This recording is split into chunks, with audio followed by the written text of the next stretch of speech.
Olá, bem-vindos ao meu canal, eu sou a Cristiana e hoje nós vamos fazer mais uma questão de mecânica dos fluidos que caiu no ENAD da Engenharia Química no ano de 2017.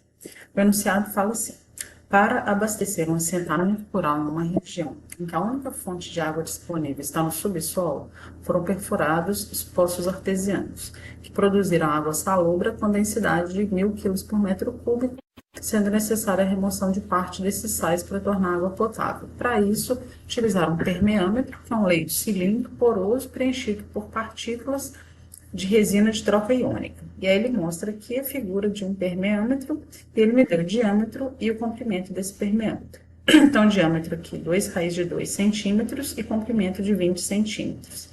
E no desenho ele coloca aqui π sobre 10 L S-1. O que isso significa? Que a vazão volumétrica é de π sobre 10 litros por segundo.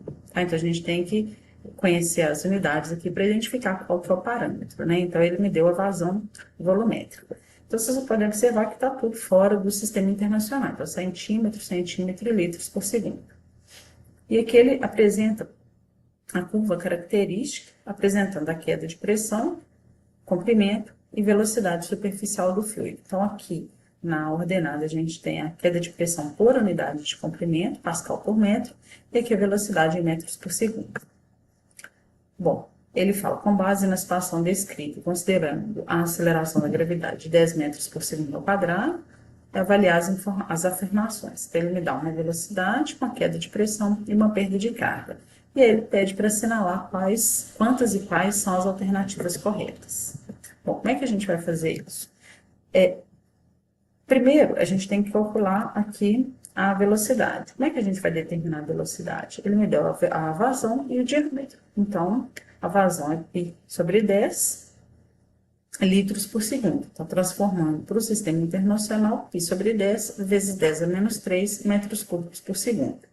O meu diâmetro é 2 raiz de 2 centímetros, ou 2 raiz de 2 vezes 10 a menos 2 metros.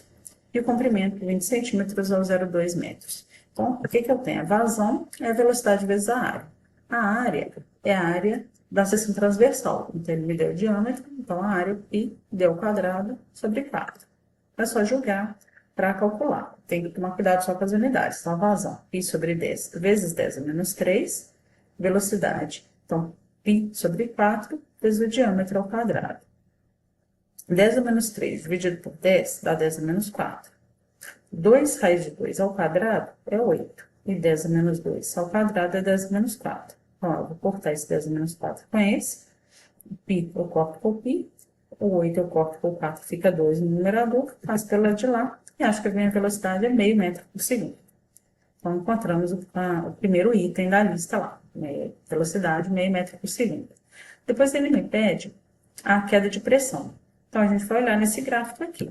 Ele me deu a velocidade de meio metro por segundo. Então, eu venho aqui, jogo para o lado de cá e acho que a minha queda de pressão por unidade de comprimento é 1,2 aqui, vezes 10 a 6 pascal por metro. Só que ele me pediu a queda de pressão. Então, eu tenho que multiplicar pelo comprimento. Então, ela vai ser esse 1.200 pascal por metro, vezes o meu comprimento, que é de 20 centímetros ou 0,2 metros. Então, fazendo o cálculo, a gente acha 240.000 pascal ou 2,4 vezes 10 a 5 pascal. E, por fim, ele pede para calcular a perda de carga. Tá? Então, para calcular a perda de carga, a gente precisa voltar na equação de Bernoulli. Então, aqui está a nossa equação de Bernoulli. O que a gente sabe dos dados? Né? O diâmetro de entrada é igual ao diâmetro de saída. Tá? Então, isso significa que a velocidade ou a energia cinética na entrada é igual à energia cinética da saída. A gente pode cortar esses termos. Eu não tenho também variação de energia potencial. Então, Gz1 é igual a Gz2, eu posso cortar também. Não tem turbina, não tem bomba. Tá? Então, a minha perda de carga, né, a soma da perda distribuída e da perda localizada, vai me dar a minha perda de carga. Só que ele colocou lá uma perda de carga em metros, então a gente tem que olhar também a unidade. Quando eu coloco a equação nesse formato, a minha perda de carga aqui, ela tem unidade de metros quadrados por segundo ao quadrado.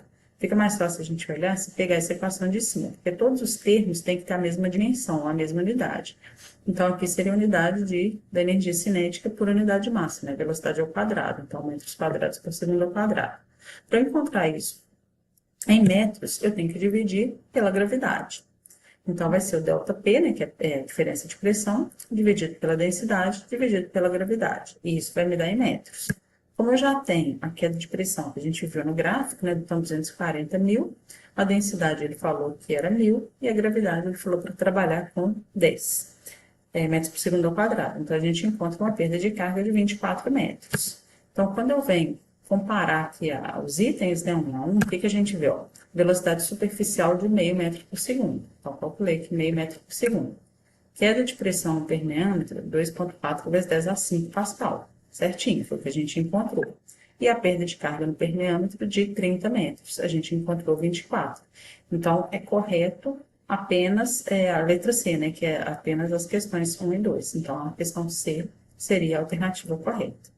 Bom, espero que tenha ficado claro. Obrigado pela atenção.